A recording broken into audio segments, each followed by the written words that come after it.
सोचिए अगर सिर्फ 60 सेकंड में अपना फोन कम एडिक्टिव और ज्यादा काम का बन जाए तो। चलिए देखते हैं ये कैसे हो सकता है। तो एक सीधी सी बात से शुरू करते हैं जो शायद थोड़ी चुभने वाली हो। हमारा फोन यूं ही एडिक्टिव नहीं बन गया है। नहीं, ये कोई एक्सीडेंट नहीं है। हर रंग, हर नोटिफिकेशन, हर एक चमकता हुआ आइकॉन, सब कुछ बहुत सोच समझकर डिजाइन किया गया है। अक्सर हम यही सोचते हैं ना कि फ़ोन की लत मतलब कमज़ोर विल पावर या बुरी आदतें, पर असलियत कुछ और ये। सच तो ये है कि फ़ोन एक कसीनो की तरह डिज़ाइन किया गया एक जाल है, एक ऐसा सेंसरी ट्रैप जो हमें अपनी तरफ खींचता है और जाने नहीं देता।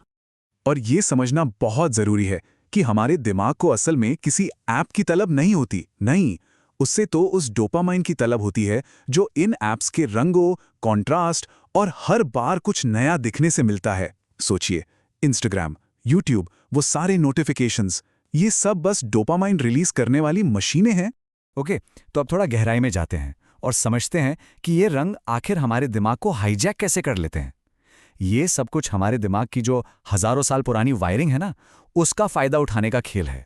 देखिए, हजारों सालों के एवोल्यूशन में हमारा दिमाग चमकीले रंगों, मूवमेंट और कॉन्ट्रास्ट पर तुरंत रिएक्ट करने के लिए तैयार हुआ है। क्यों? क्योंकि पुराने जमाने में प्रकृति में चमकीले रंग का मतलब था या तो खाना, या कोई खतरा, या फिर कोई मौका। और आज के ऐप्स बिल्कुल इसी वायरिंग का फायदा उठाते हैं। जैसे लाल रंग को ही ले लीजिए। ये रंग देखते ही एक अर्जेंसी की फीलिंग आती है ना? जरा उन सारे नोटिफिकेशन बैजेस के बारे में सोचिए, वो सब लाल क्यों होते हैं? ठीक इसी तरह नीला रंग वो भरोसे का एहसास दिलाता है। और शायद यही वजह है कि ज्यादातर सोशल मीडिया ऐप्स नीले रंग का इस्तेमाल करते हैं। और फिर बात करते हैं उन चमकीले ग्रेडियंट्स की। अरे जैसे इंस्टाग्राम का आइकन, ये हमारे दिमाग में एक रिवॉर्ड, एक इनाम मिलने जैसी फीलिंग जगाते हैं। और बस इससे डोपामीन का कनेक्शन और भी पक्का हो जाता है। तो जब ये सारे डिज़ाइन एलिमेंट्स एक साथ काम करते हैं ना, तो नतीजा क्या होता है? हमारा फ़ोन असल में एक चलता फिरता कसीनो बन जाता है, जिसका बस एक ही मकसद है, हमसे स्क्रॉल करवाते रहना, करवाते रहना। तो अगर फोन एक कसीनो है, तो क्या इस खेल को बीच में छोड़ने का कोई तरीका है? हाँ, बिल्कुल है। और वो तरीका एक बहुत ही सिंपल सा साइकोलॉजिकल हैक है, जिसका नाम है द ग्रे स्केल सॉल्यूशन। तो सवाल ये उठता है कि क्या बिना किसी मुश्किल डिजिटल डिटॉक्स के कंट्रोल वापस पाया जा सकता है? मतलब क्या कोई ऐसा आसान तरीका है जिसके लिए बहुत ज्यादा विल पावर की जरूरत ही ना पड़े? जवाब है ग्रे स्केल थेरेपी, मतलब अपने फोन के डिस्प्ले को सीधा सीधा ब्लैक एंड व्हाइट कर देना। ये कुछ ऐसा है जैसे लत को उसका खाना पानी ही छीन लेना, उसका जो सेंसरी फ्यूल है यानी रंग, वो ही बंद कर देना। और जैसे ही रंग हटते हैं ना, इसका असर तुरंत दिखता है। डोपामीन का जो रश है वो कम हो जाता है, वो जो इमोशनल खिंचाव था वो भी ढीला पड़ जाता है, और अचानक से वो सारे नोटिफिकेशंस उतने ज़रूरी नहीं लगते। देखिए, ये माहौल को बदलने की बात है, सिर्फ सेल्फ कंट्रोल की नहीं। यहाँ आदत से लड़ना नहीं है, बल्कि उसे भूखा मारना है। दिमाग स्क्रीन को देखता है और सोचता है, अरे यहाँ तो कुछ भी इंटरेस्टिंग नहीं है, चलो कुछ और करते हैं। तो अब आते हैं मुद्दे की बात पर, इसे करना कैसे है। ये रहा 60 सेकंड का गाइड, बहुत ही सिंपल, बहुत ही सीधा। अगर आईफोन यूजर हैं तो बस सेटिंग्स में जाइए, फिर एक्सेसिबिलिटी, वहां आपको मिलेगा डिस्प्ले एंड टेक्स्ट साइज, उसके अंदर कलर फिल्टर्स पर टैप करिए, उसे ऑन कीजिए और ग्रे स्केल चुन लीजिए। बस हो गया। और हाँ, एंड्रॉयड यूजर्स के लिए भी ये उतना ही आसान है।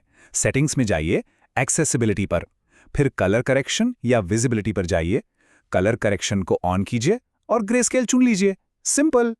तो इसे बदलने के बाद क्या होगा? देखिए, पहले 24 घंटों में फोन थोड़ा अजीब लगेगा, शायद ऐसा लगे कि फोन टूट गया है। लेकिन एक दिन बाद वो जो बार बार स्क्रॉल करने की आदत है ना, वो काफी कम हो जाएगी। और नतीजा, फोन फिर से एक काम का टूल बन जाएगा, ना कि टाइम पास करने का जरिया।